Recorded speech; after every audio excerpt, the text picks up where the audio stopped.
I think we've all known for a really long time that life for Gen Z has not been great in the last few years, if we're being brutally honest with ourselves.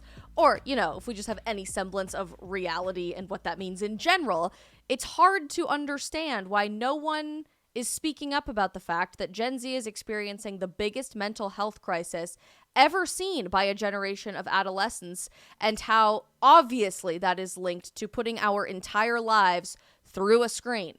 Our school happens online. Our work happens online. All of our entertainment is through a screen, online, on social media or television and streaming services. Our dating life happens online. Even our sex life at this point largely happens online. And then we look around at the state of affairs about reaching all of these new heights that the world never expected to reach in anxiety and depression and substance abuse and suicidation and suicide attempts. And we're wondering how we got here. This study is absolutely alarming and truly goes to show the irony that today we would argue feminism has never been stronger and encouraging and uplifting women has never been stronger, but also an entire generation of women have never struggled the way that we are seeing it in these numbers right now. The Washington Post ended up reporting on this, and their headline from yesterday is horrifyingly sad. Teen girls engulfed in violence and trauma, the CDC finds. This article starts out really sadly. Teen girls from across the United States are engulfed in a growing wave of violence and trauma, according to federal researchers who released data Monday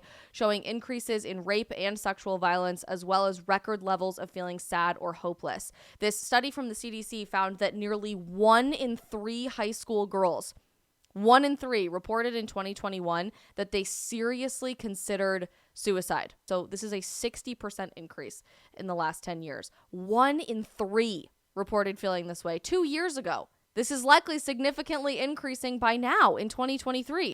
Almost 15% of teenage girls, according to the study, also said that they were forced to have sex, were raped and sexually assaulted, an increase of 27% over 2 years, and the first significant increase since the CDC began tracking it in the first place. Someone who works really high up at the Center for Disease Control and Prevention, Kathleen Eithier, said, if you think about every 10 teenage girls that you know, at least one and possibly more has been raped, and that's the highest level that we've ever seen. She says that the rise of sexual violence almost certainly contributed to the glaring spike of depressive symptoms. We are really alarmed, she said. Later on, the CDC study found that almost 3 in 5 teenage girls reported feeling so persistently sad or hopeless almost every day for at least 2 weeks in a row during the previous year that they stopped their regular activities. They stopped playing sports, they stopped following their hobbies, they stopped doing the things every day that made their life unique because they were so sad or hopeless, aka depressed. And this study, interestingly, was double the rate of boys and the highest in a decade ever seen for teenage girls. Interestingly, girls are also struggling more than boys with teenagers in Generation Z on other things right now too, including higher rates of alcohol and drug abuse than teenage boys and higher levels of being electronically bullied.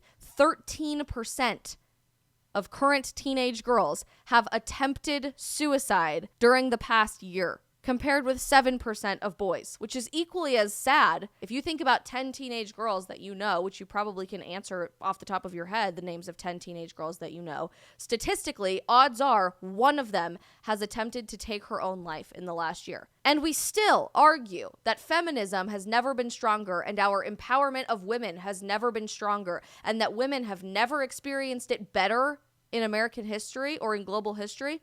Generation Z is hurting. Our mental health is hurting.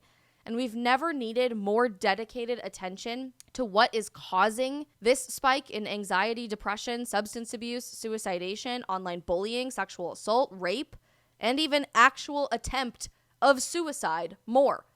And yet, in the midst of the most glaringly obvious mental health crisis the world has ever seen for a generation, none of our leaders are actively talking about it. None of them are asking how social media or entertainment or the digitization of our world as we know it might be contributing to this reality, or that it may have been a mistake for the last 3 years to shove everything that we know, love, and experience behind a screen. If you are a teenager watching this video right now and you feel hopeless and alone, Know that you're not alone. This is incredibly normal to be feeling this way right now. So many of your peers are experiencing it. And if you're an adult watching this video right now, it is time to start asking the difficult questions of how the hell we ended up here in the first place.